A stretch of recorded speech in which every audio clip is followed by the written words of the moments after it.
नमस्कार, राज की बात में आपका स्वागत है। प्रधानमंत्री नरेंद्र मोदी की एक फैसले की जो सुप्रीम कोर्ट में जीत मिली है, उससे पूरा विपक्ष बिखरता नजर आ रहा है। चारों खाने चित हो गया है, क्योंकि इस एक फैसले ने पूरे हिंदुस्तान की सियासत की तस्वीर बदल दी है।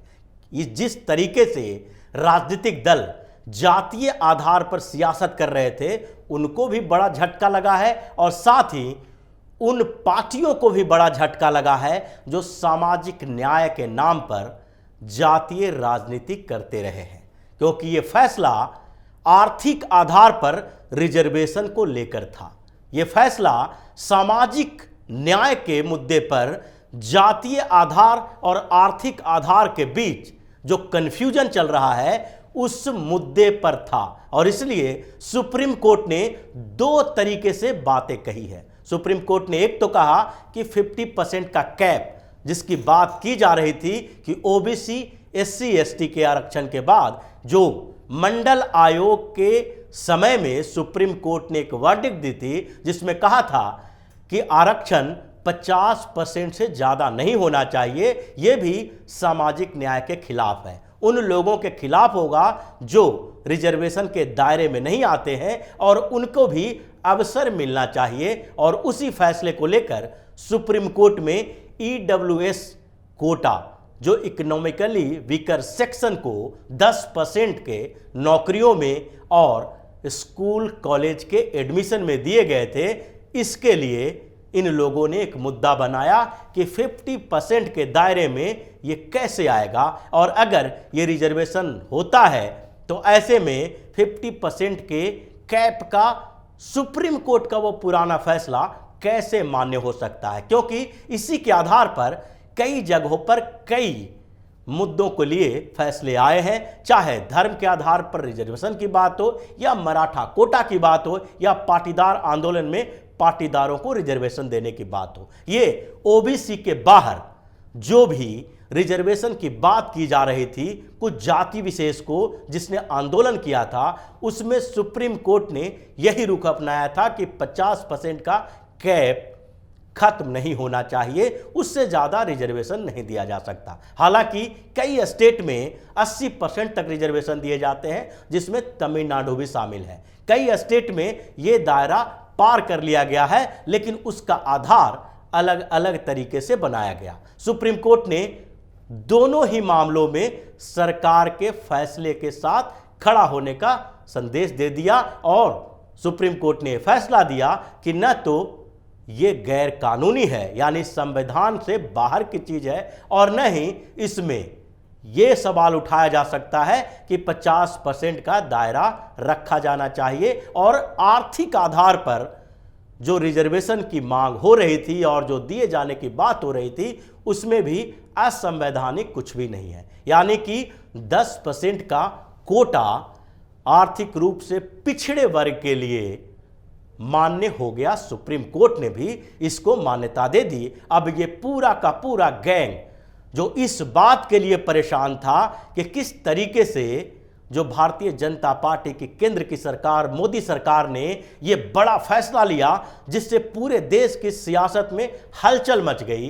कई जो उभरते हुए नेता थे वो बैकफुट पर आ गए, और आरक्षण की मांग जो कुछ जनरल कैटेगरी की जातियां थी वो कर रही थी, उसको भी धक्का लगा है। क्योंकि अब ये पूरा का पूरा बेस ही बदल गया है, तो उन पूरे गैंग को एक बड़ा झटका लगा है। यह सियासी तौर पर भी और सामाजिक न्याय के आधार पर भी, दोनों स्तर पर यह सुप्रीम कोर्ट का फैसला बड़ा मायने रखता है। तो पहले बात करते हैं सियासत में इसका क्या प्रभाव पड़ने वाला है। क्योंकि 10% आर्थिक रूप से कमजोर वर्ग को जो कोटा देने का फैसला मोदी सरकार ने किया था, उससे इन सारी विपक्षी पार्टियों की परेशानी बढ़ी थी। क्योंकि यह मांग पहले से ही चल रही थी, और आर्थिक आधार पर रिजर्वेशन देने की मांग के पीछे एक दूसरा कारण यह था कि जातीय आधार पर जो रिजर्वेशन दिए जाते हैं, जिसके लिए परिभाषा गढ़ा गया है कि भारत में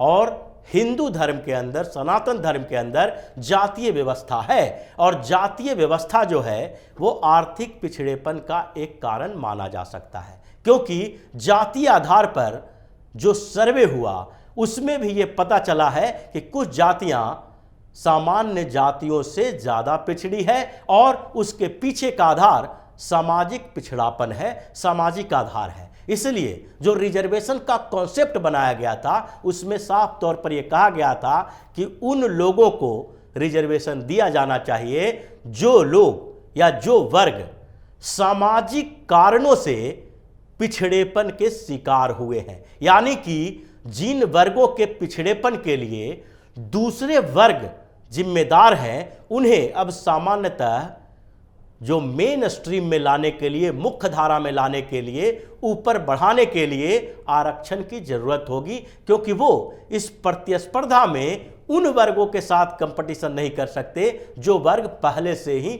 ऊपर चला गया है। लेकिन स्थितियां बदलती गई, रिजर्वेशन 10 साल से बढ़ता बढ़ता 60 साल चला गया, लेकिन उसका कोई आधार नहीं रहा, क्योंकि जो भी डिबेट होते रहे, बातचीत चलती रही, चर्चाएं चलती रही, उसमें इस आधार को खत्म करने की हिम्मत किसी पार्टी में नहीं हुई। सबको ये वोट बैंक की पॉलिटिक्स लगने लगा कि अगर ओबीसी के अंदर जो क्रीमी लेयर की धारणा है वही एससी एसटी के अंदर लाया गया तो एससी एसटी का वोट खिसक जाएगा। अगर ओबीसी के दायरे में जो जातियां अब मजबूत हो गई है और जिसे सवर्ण या फॉरवर्ड जातियां कही जा सकती है उसको इस ओबीसी के कैटेगरी से बाहर किया गया तो उन जातियों का वोट खिसक जाएगा। जैसे यादवों की बात होती है, बिहार में कुर्मी की बात होती है, ये ऐसी जातियां हैं ओबीसी की जिनको अब रिजर्वेशन की जरूरत महसूस नहीं होनी चाहिए, क्योंकि सामाजिक,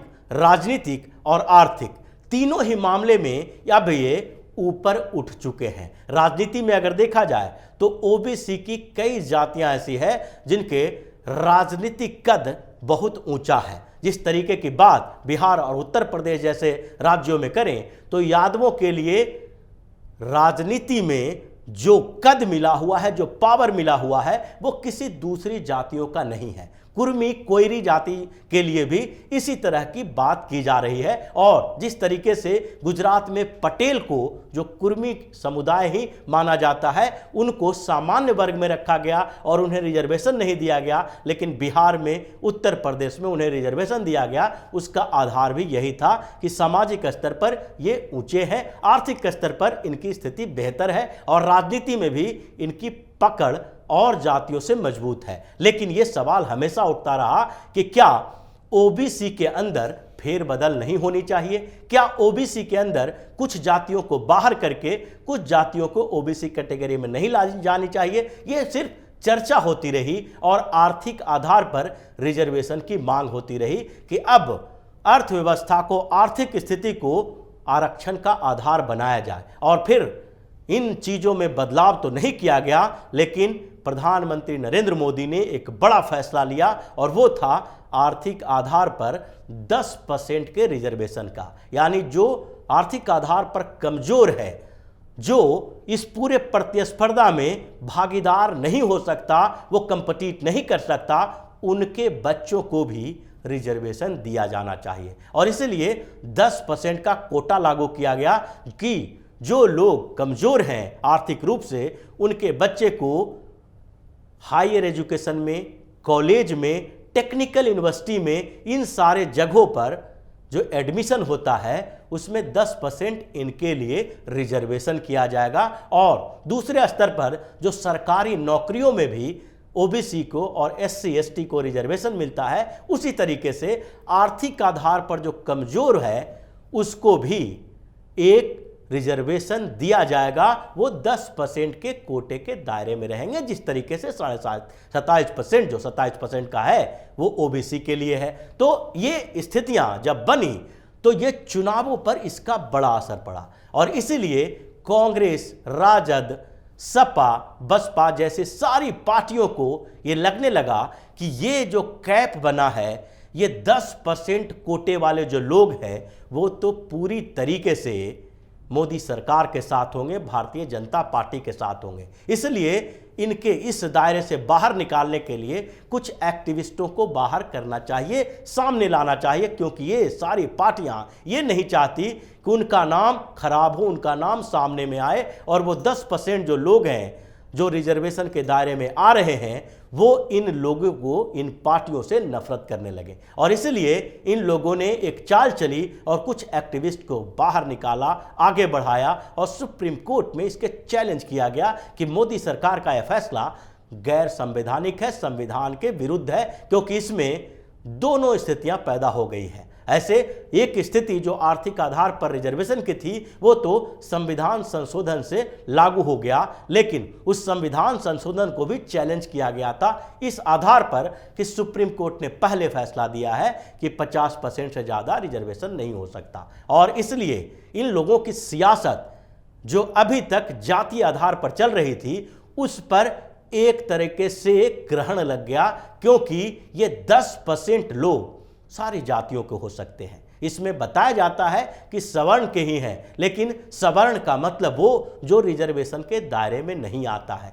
यानी कि जो जातियां कैटेगरी में नहीं आती है किसी भी स्टेट की, जहां पर वो ओबीसी में शामिल होने की मांग कर रहे थे या फिर अपने लिए रिजर्वेशन की मांग कर रहे थे, उनको भी फायदा हुआ और वो सारे के सारे भारतीय जनता पार्टी के समर्थन में आ गए, जिसका परिणाम चुनावों में देखने को मिला।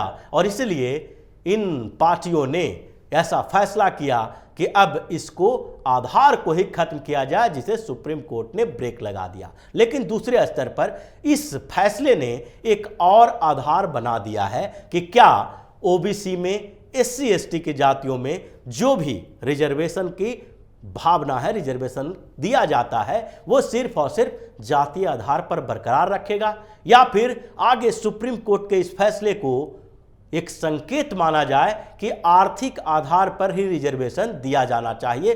क्योंकि आज़ादी के 70 साल बाद भी अगर यही बात उठती रही कि जातीय आधार पर किसी वर्ग को दबाया गया है, तो ये सरकार के लिए डूब मरने वाली बात है।